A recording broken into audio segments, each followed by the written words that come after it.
আমি একটু দেখানোর চেষ্টা করতেছি আপনাদের। কেবল নতুন এই যে চারা দেওয়া হয়েছে, এটা বড় একটা নার্সারি। আমাদের যে আগে যে নার্সারিটা ছিল, এখন আমাদের চাহিদাটা খুব বেশি, এই জন্য এই বড় একটা নার্সারি আমরা করতে সক্ষম হয়েছি। তো আপনারা দোয়া করবেন।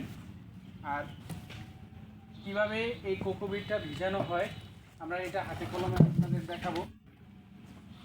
একটু দেখানোর চেষ্টা করছি। এটার মধ্যে পানি দিতে হবে, কারণ হচ্ছে এটার মধ্যে কিছু পটাশ বা লবণের কিছু ভাব থাকে। এটা অনেক সময় 8 ঘন্টার মতো এটা ভিজিয়ে রাখলে এই লবণের ভাবটা চলে যাবে। পানি দেন এরপরে